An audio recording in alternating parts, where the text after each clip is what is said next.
Dae-ho Kim stood in the center of the great meeting hall, looking up at the 12 alien representatives who sat on floating platforms high above him.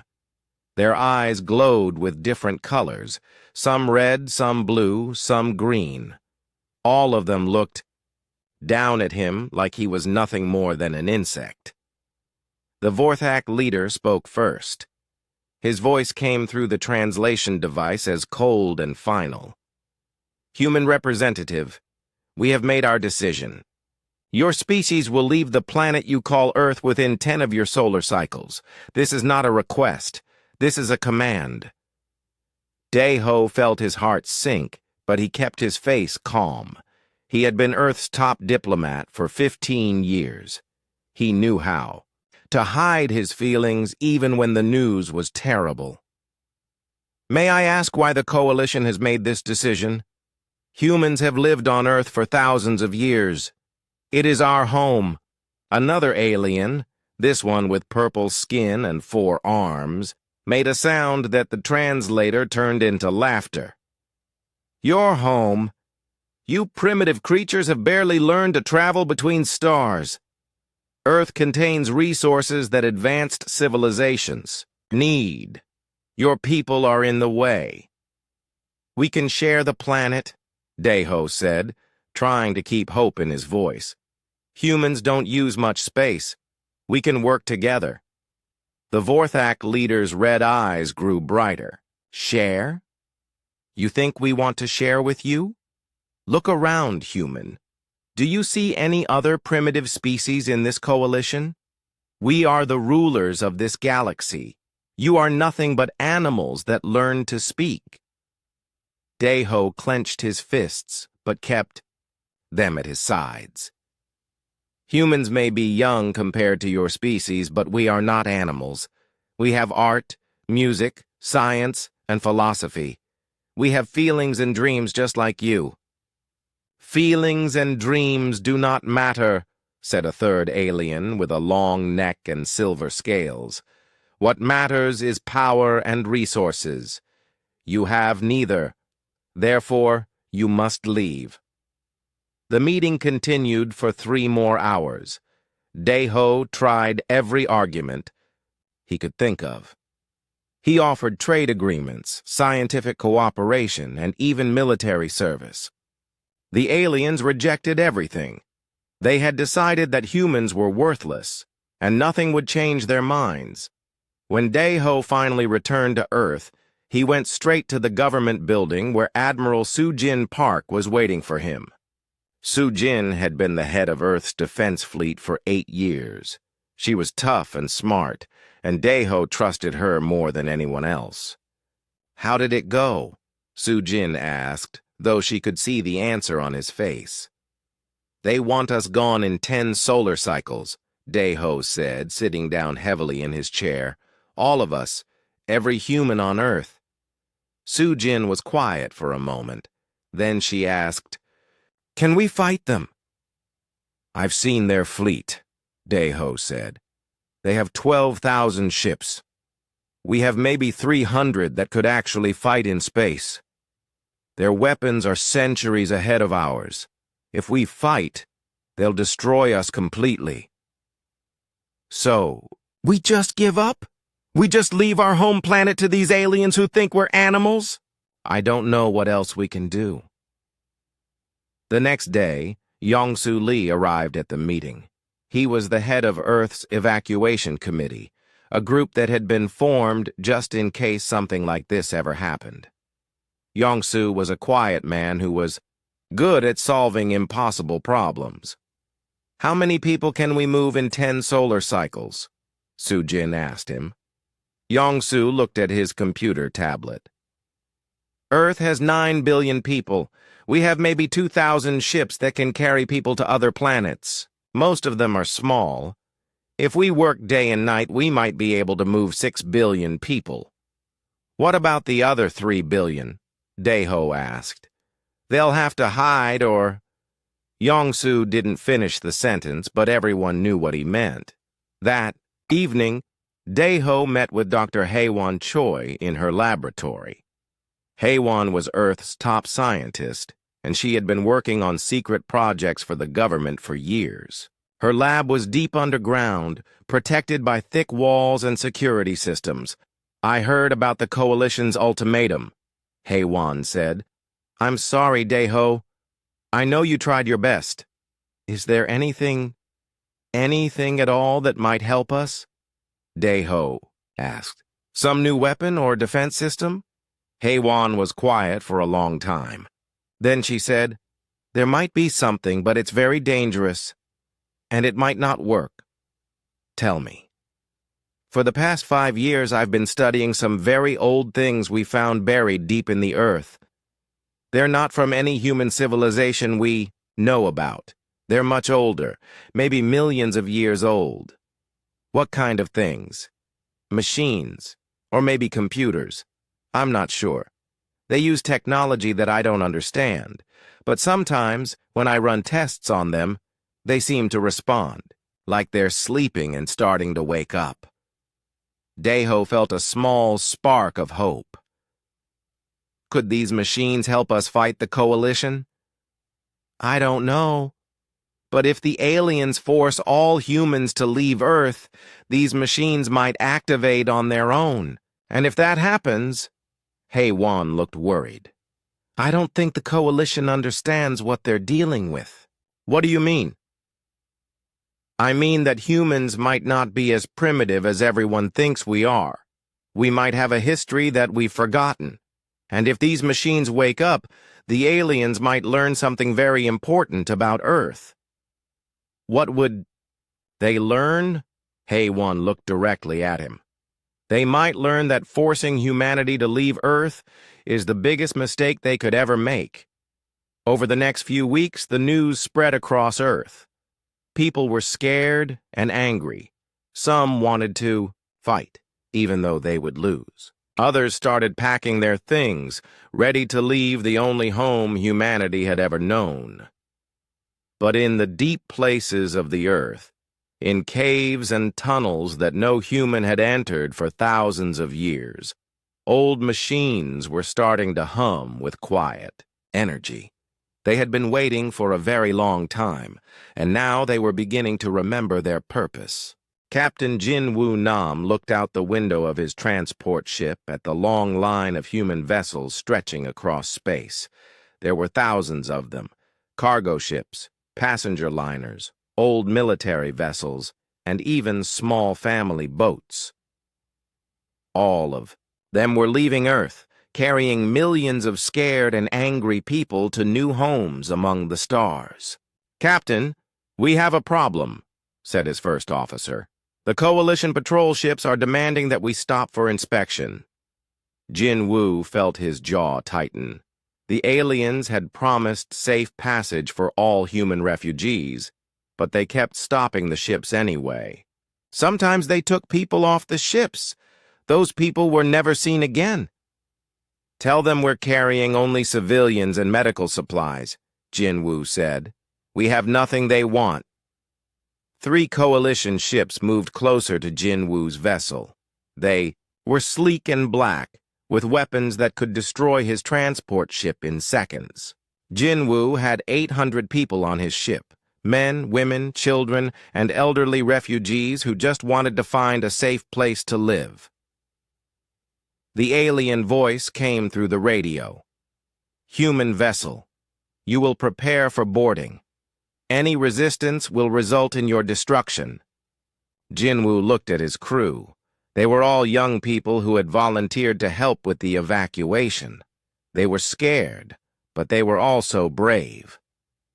"We follow the plan," he told them quietly. "No heroes. We just want to get these people to safety." The aliens came aboard 30 minutes later. There were 6 of them, all carrying energy weapons. Their leader was a Vorthak with red eyes and sharp teeth. He walked through the ship like he owned it, looking at the human refugees with disgust. "These humans are weak," the Vorthak said to his soldiers.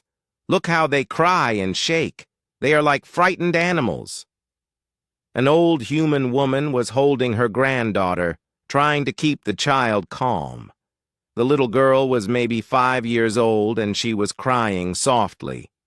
The Vorthak leader walked over to them and stared down at the child. "This one is young," he said. "Young humans might be useful for work programs." The old woman held her granddaughter tighter. "Please, she's just a baby. She needs her family." The Vorthak laughed. "Family? Humans won't have families where you're going.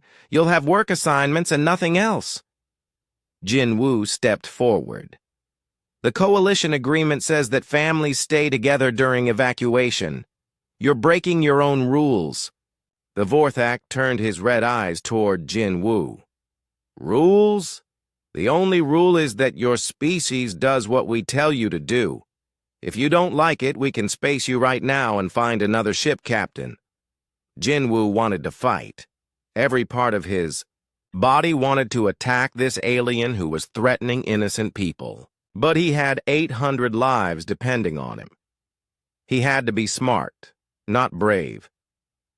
"I understand," Jin Woo said quietly. "We just want to follow the evacuation plan." The aliens stayed on the ship for 2 more hours. They took detailed scans of everything and questioned dozens of passengers. Finally, they left without taking anyone. Jin Woo felt like he could breathe again. Back on Earth, Mi Young Song was leading a very different kind of operation. She and 50 other humans had volunteered to stay behind after the evacuation was complete. They were hiding in underground bunkers that had been prepared in secret months earlier. Mi Young's team was responsible for the bunkers in North America. They had food, water, and air for 2 years. They also had communication equipment that would let them talk to other resistance groups around the world. "The last evacuation ship left 3 hours ago," reported Tae-min Jung, a young engineer who was monitoring Earth's orbital space. "The coalition thinks the planet is empty now."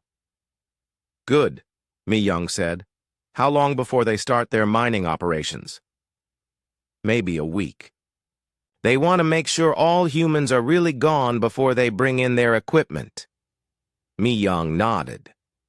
She was 42 years old and had been a soldier before she became a resistance leader.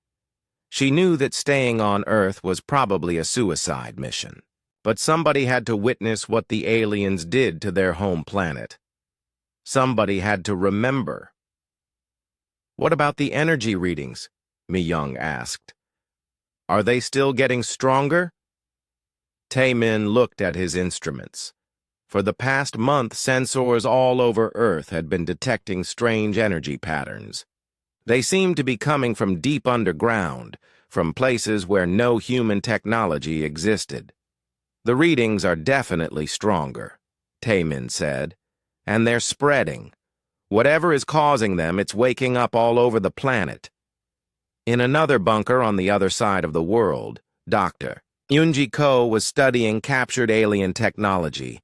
Before the evacuation, she had managed to get her hands on some coalition equipment. She had been analyzing it for weeks, looking for weaknesses. "I think I found something important," Yoonji told her team through the radio. "The coalition species all have one thing in common. They're afraid of certain electromagnetic frequencies." "What kind of frequencies?" asked Mi Young from her bunker in America. "The same frequencies that our instruments are detecting from deep in the Earth. It's like the planet itself is generating signals that could hurt the coalition species." This was interesting news, but Mi Young didn't know what to do with it. The humans on Earth had no way to control whatever was making the energy signals. They could only watch and wait. Meanwhile, in space, the human refugee fleets were spreading across the galaxy. Some ships went to human colonies that had been established years earlier. Others went to neutral worlds where humans might be allowed to settle. A few ships just kept flying, looking for any place where humans might be safe. On his ship, Jin Woo was dealing with a new problem. Many of the refugees were getting sick, not from disease, but from something else. They complained of strange dreams and visions. Some of them said they could hear voices calling to them from far away. "The voices are coming from Earth," said Dr. Hyun-Soo Park, the ship's medical officer. "I've interviewed dozens of patients. They all say the same thing. Something on Earth is calling to them." Jin-Woo didn't understand it, but he wrote it down in his report. Maybe it would be important later. Back on Earth, the Coalition had started moving their mining ships into orbit. These were massive vessels, each one as big as a city. They carried equipment that could strip away a planet's atmosphere and dig out all the valuable materials from the ground. The Coalition commander was a Vorthak named General Thex. He looked down at Earth from his command ship and smiled with his sharp teeth. "Begin the preliminary surveys," he ordered his officers.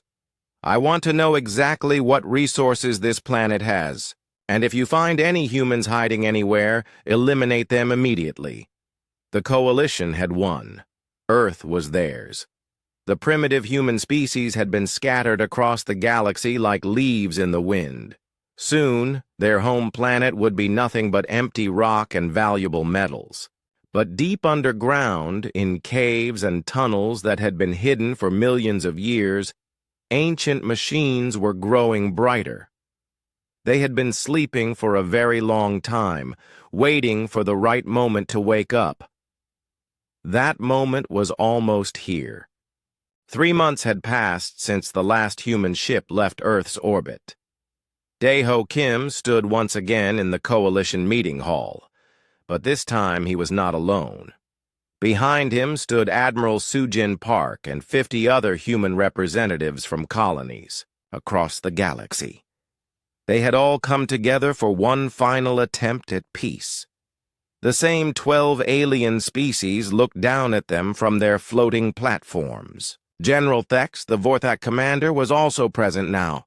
His red eyes glowed with satisfaction as he looked at the humans below. "So," General Thex said, his voice full of mockery, "the scattered humans have crawled back to beg us for mercy. Have you finally learned your place in the galaxy?" Dae-ho stepped forward. His voice was calm and steady. "We have not come to beg. We have come to give you one final warning. Stop your operations on Earth immediately, or face consequences that you cannot imagine." The aliens burst into laughter. The sound echoed through the great hall like thunder. General Thex laughed so hard that tears came from his red eyes. "Warning?" he gasped between laughs. "You primitive apes are giving us a warning? Do you have any idea how pathetic you sound?" Behind Dae-ho, Sang-ho Yun watched the aliens carefully. Sang-ho was Earth's top military strategist, and he had spent months preparing for this moment. He knew the aliens would reject their warning, but he also knew something the Coalition did not know. "Tell me, human," said the purple-skinned alien with 4 arms. "What consequences could you possibly threaten us with? Your entire species runs away like frightened children. Your home planet is being strip-mined as we speak. What power do you have left?" Dae-ho looked up at them with steady eyes. "The power of truth. Earth is not just our home. It is something much more important than you understand. If you continue your mining operations, you will awaken something that has been sleeping for millions of years." "Sleeping?" General Thex leaned forward on his platform. "Are you talking about some kind of weapon? Some secret human technology that we missed?" "Not human technology," Dae-ho said quietly. "Something older. Something that was there before humans ever walked on Earth. Something that chose Earth as its resting place for reasons you cannot comprehend." The silver-scaled alien with the long neck made a dismissive gesture. "More human superstition and fairy tales. Your species believes in magic because you cannot understand real science." Nari Lim, who was standing near the back of the human group, touched a small device on her wrist. She was the Coalition's best communications specialist, and she was receiving coded messages from the resistance groups still hiding on Earth. The messages were getting stranger every day. Admiral Sujin Park spoke for the first time. 3 days ago, your mining operation lost contact with 12 survey teams on Earth's surface. Yesterday, 15 of your orbital mining platforms suffered complete system failures. This morning, your largest mining ship reported that all its equipment stopped working when it got within 1,000 kilometers of Earth. General Thex's smile faded slightly. Minor technical problems. Our engineers will solve them. Are they also solving the problem of your soldiers having nightmares? Sujin asked. Or the problem of your crew members reporting strange voices in their heads? Or the problem of your ship's computers activating systems that don't exist in their programming? The aliens looked uncomfortable now. These problems were real, and they were getting worse every day. But they had not expected the humans to know about them. Hyun-Woo Kang stepped forward. He had been one of Earth's top scientists before the evacuation, and now he was leading research efforts for the human refugees. We know what's happening because we've been studying it for years. Earth is not just a planet. It's a guardian. Guardian of what? Demanded the Vorthak leader. Guardian of secrets. Guardian of knowledge. Guardian of power that your species could never handle safely, Hyun-Woo said. For millions of years, Earth has been the resting place of a civilization so advanced that your coalition looks like children playing with toys. The aliens were quiet now. They were starting to realize that the humans were not just making empty threats.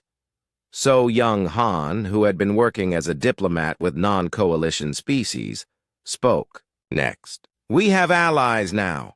Species that have been afraid of coalition expansion for centuries. They remember the old stories about guardian worlds. They know what happens when guardian worlds are disturbed. What allies? General Thex demanded. What species would dare to help you against the coalition? The Keepers of the Void, So Young said quietly. The crystal mines of Arcturus. The wandering fleet of the deep dark. They are all watching what you do to Earth. They are all waiting to see if you are wise enough to stop or foolish enough to continue. These were species that even the coalition respected. They were old and powerful, and they stayed away from galactic politics. If they were taking an interest in Earth, it meant something very serious was happening. Back on Earth, the underground resistance was seeing more and more evidence that the planet was changing. Mi Young-song reported that entire sections of ancient ruins were rising from the ground. Tae Min-jung detected energy signatures that were off the charts. Most frightening of all, some of the coalition soldiers on Earth's surface had simply disappeared, leaving only empty armor behind. The warning meeting continued for 6 more hours. The humans presented evidence, made logical arguments, and offered one final chance for peaceful withdrawal from Earth. The coalition leaders listened, but their arrogance was too strong to overcome. Finally, General Thex stood up on his floating platform. I have heard enough of this nonsense. Humans, you have no power to threaten the coalition. Your guardian world is a myth. Your ancient civilization is a fantasy. Your allies are too weak to challenge us. He pointed down at Daeho with one clawed finger. Tomorrow, we will double our mining operations on Earth. We will strip that planet bare, and there is nothing you can do to stop us. If any human ship approaches Earth, we will destroy it. If any of your so-called allies interfere, we will destroy them too. Daeho nodded, sadly. He had expected this response, but he had hoped the aliens might be wiser. Then you have made your choice. We warned you. We gave you every chance to avoid what's coming. Now you will face the consequences. What consequences? General Thex laughed again. What could you possibly do to the mighty coalition? Deho looked up at him one last time. We won't do anything. We don't need to. Earth itself will show you why some worlds should never be disturbed. You think you are mining a planet full of resources, but what you are really doing is waking up something that has been guarding this galaxy since before your species learned to make fire. The human delegation left the meeting hall quietly. Behind them, the coalition leaders were already making plans to increase their operations on Earth. They were so confident in their power that they could not imagine anything going wrong. But far away, on the hidden world of the crystal mines, ancient beings made of living crystal began to sing warning songs that could be heard across space. The wandering fleet started moving toward Earth's solar system, and the keepers of the void began preparing for something that had not happened in millions of years. The Guardians were awakening, and when they fully opened their eyes, the Coalition would learn that there were things in the universe far more dangerous than any weapon or army. Things like the anger of Earth itself. The first sign that something was terribly wrong came at exactly 3:47 a.m., Earth time. General Thex was sleeping in his command ship when alarms started blaring throughout the vessel. He rushed to the bridge where his officers were staring at, their screens in confusion and fear. "Report!" Thex demanded. "Sir, we've lost contact with Mining Platform 7, said his communications officer. Their last message was, strange. Strange how? The officer played back the recording. The voice of the platform commander came through the speakers, but it sounded different. Scared. Command, this is Platform 7. Something is wrong here. The mining equipment, it's melting. Not from heat, but from some kind of energy we've never seen before. The metal is just dissolving, and there are lights coming up from deep in the planet. Lights that are moving toward us. Command, I don't think we're alone down there. I think something is coming up to... The recording cut off into static. When did we lose contact? Thex asked. 17 minutes ago. We've sent 3 scout ships to investigate, but they're reporting equipment failures as they get close to the platform's last position. Down on Earth's surface, Donghyun Shin was witnessing something that no human had seen for thousands of years. Donghyun was an archaeologist who had spent his life studying ancient human ruins. He had volunteered to stay with the resistance because he believed Earth held secrets that the coalition would destroy forever. Now he understood just how right he had been. The ground in front of him was opening up like a flower. But instead of soil and rock, there was smooth metal and crystal rising from the depths. Structures that seemed to be built from light itself were growing up toward the surface.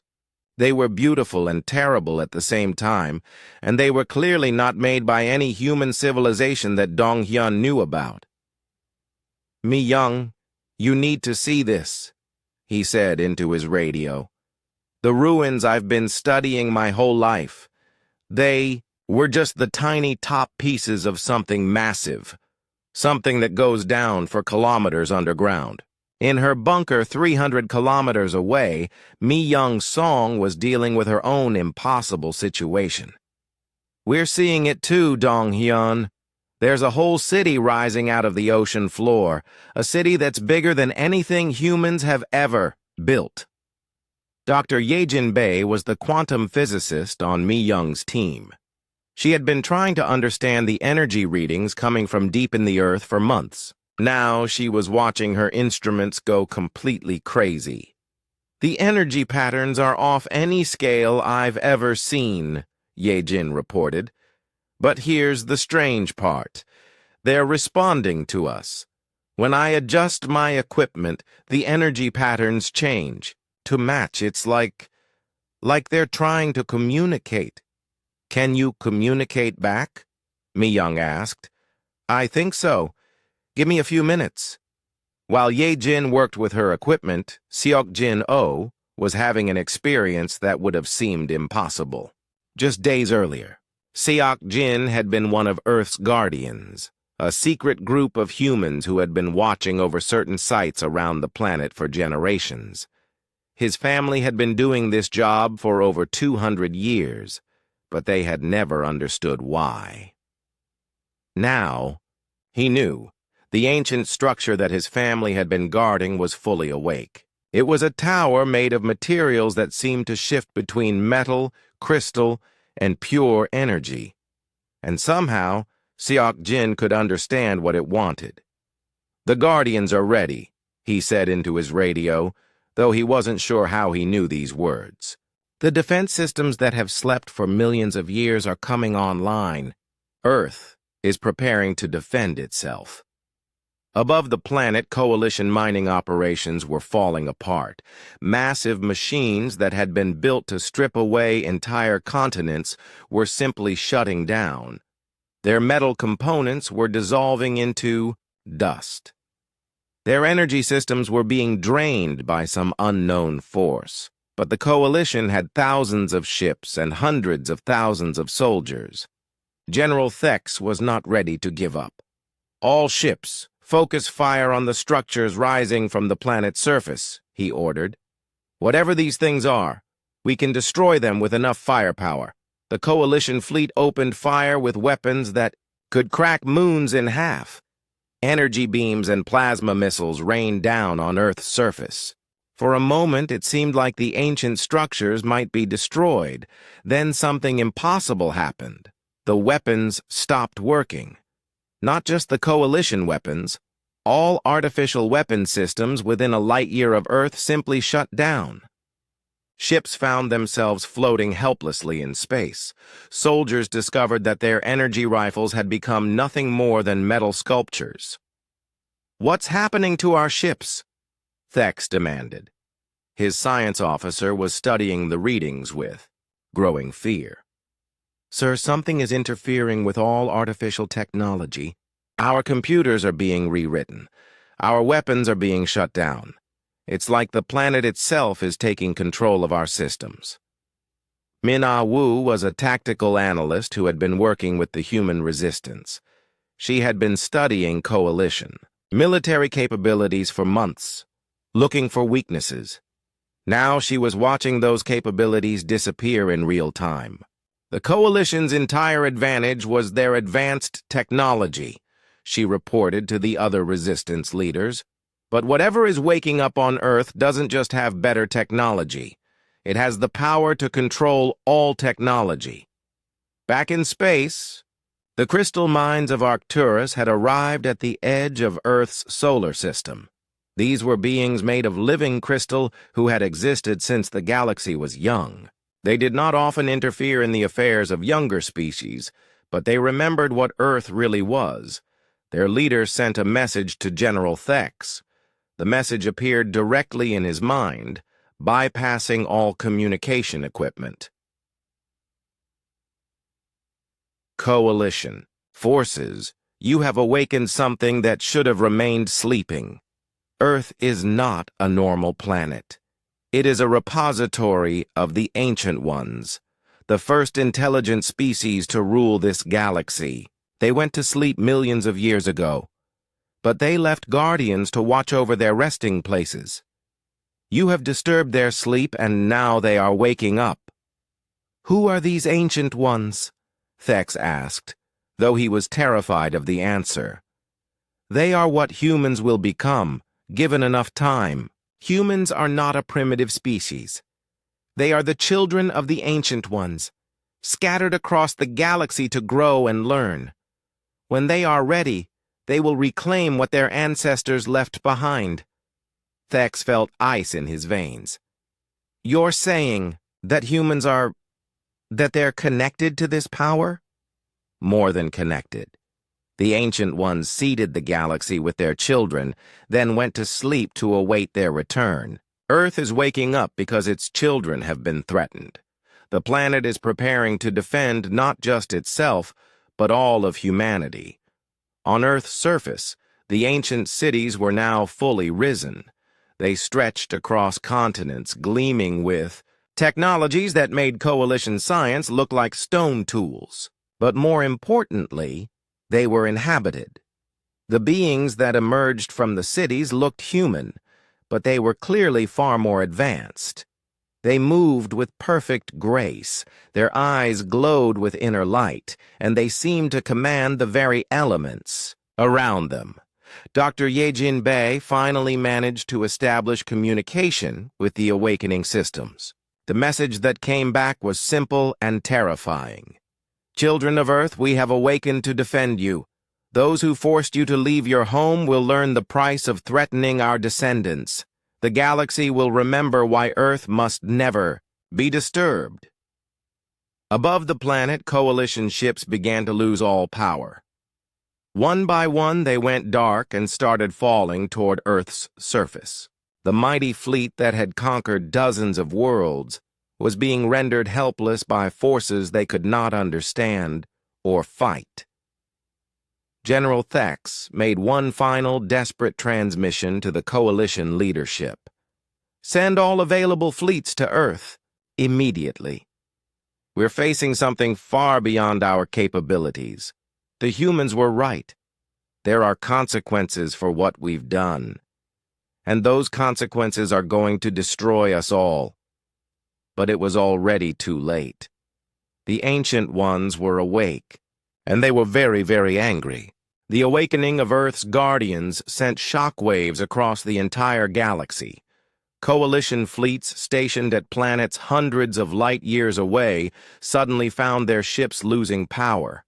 Their weapons stopped working. Their computers began displaying messages in languages that predated their civilizations by millions of years. Jae-hyun-ro had been chosen as humanity's new ambassador because he was good at staying calm under pressure. Now he was sitting across from what remained of the coalition leadership, watching 12 of the galaxy's most arrogant species beg for mercy. "Please," said the Vorthak leader, his red eyes dim with fear. "Tell your guardians to stop. We surrender. We'll leave Earth immediately." "Surrender?" Jae-hyun asked quietly. 3 months ago, when we offered you a peaceful solution, what did you say? You laughed at us. You called us animals. You said we had no power to threaten the mighty coalition. General Thex was no longer the proud military commander he had been. His ship had been one of the lucky ones. Instead of being destroyed, it had simply been transported to the coalition homeworlds along with thousands of other vessels. The Ancient Ones wanted the coalition leaders to see what was happening across their empire. "We didn't know," Thex said, his voice shaking. "We didn't understand what Earth really was." "You didn't want to understand," Jae-hyun replied. "When we told you that Earth was special, you ignored us. When we warned you about the consequences, you laughed. When we begged you to reconsider, you threatened to destroy our ships." The purple-skinned alien with 4 arms was crying now. "Our homeworlds are defenseless. The ancient machines have taken control of everything. Our people are terrified. Please, we'll do anything you ask." Admiral Da-yoon Kim was standing behind Jae-hyun, wearing the uniform of what had once been Earth's small and primitive defense fleet. Now she commanded ships that could cross the galaxy in minutes and weapons that could reshape reality itself. The Ancient Ones had given humanity access to technology that made coalition science look like children's toys. "Your people are not being harmed," Da-yoon said. "The Ancient Ones don't want to commit genocide. They simply want to make sure you never threaten anyone again. This was true. Across the galaxy, coalition worlds were finding their weapons destroyed, and their war machines shut down, but their civilians were safe. The Ancient Ones were not conquerors, they were teachers. And the lesson they were teaching was simple. Some things in the universe should not be disturbed. Back on Earth, Wanho Park was overseeing the planet's restoration. The Ancient One's technology was healing the damage that centuries of pollution and 3 months of alien mining had caused. Forests were growing back in minutes. Oceans were becoming clean and clear again. Even the air itself was becoming purer. "It's incredible," Wanho said to his team. "The planet is healing faster than we ever imagined possible. It's like Earth is remembering what it used to be millions of years ago." The Ancient Ones themselves were helping with the restoration. These beings looked human, but they were clearly far more advanced than any human who had ever lived. They moved with perfect grace, spoke with voices like music, and could reshape matter with their thoughts. One of them approached Wanho. Her eyes glowed with soft light, and her voice seemed to come from everywhere at once. "Earth is not just healing. It is awakening to its true purpose. This planet has been a guardian for millions of years, protecting the knowledge and wisdom of our people. Now it will continue that mission, but with new guardians, your people." "Our people?" Wanho asked. "You mean humans?" "Humans are our children, scattered across the galaxy to grow and learn. We have been sleeping, waiting for you to become ready, to inherit what we left behind. Your species' forced exile from Earth was the signal we needed. It showed us that our children were strong enough to stand against oppression, wise enough to seek peaceful solutions first, and brave enough to accept the consequences of their principles." Meanwhile, Eugene Lee was documenting everything that was happening. As Earth's leading historian, she understood that these events would be studied for thousands of years to come. What she was learning amazed her. "The cycle has happened before," Eugene discovered as she studied the Ancient One's records. "This galaxy has seen the rise and fall of many civilizations. When any species becomes too aggressive, too destructive, the Guardians wake up and reset the balance. It's happened dozens of times over millions of years." "What happens to the aggressive species?" Wanho asked. "They're not destroyed. They're taught. Their weapons are taken away. Their ability to harm others is removed, but they're allowed to continue existing. Usually, after a few thousand years of forced peace, they become much wiser species. This is exactly what was happening to the Coalition now. Their massive fleets had been disabled, but their crews were safe. Their weapons had been destroyed, but their people were unharmed. They were learning what it meant to live in a galaxy where they were not the most powerful force. Some Coalition species adapted quickly. The silver-scaled aliens with long necks formally apologized to humanity and offered to become partners in exploring the galaxy peacefully. Others, like the Vorthak, remained stubborn and angry even after their defeat. The Ancient Ones had a solution for the stubborn ones, too. They simply moved them to a distant part of the galaxy where they could learn to live in peace without bothering anyone else. "This is exile," General Thex protested as his people were relocated to a cluster of empty worlds far from the galactic core. "You're punishing us for being strong." "We are teaching you to use your strength wisely," replied one of the Ancient Ones. "In a few thousand years, when your people have learned the difference between strength and cruelty, you will be welcome to rejoin galactic civilization."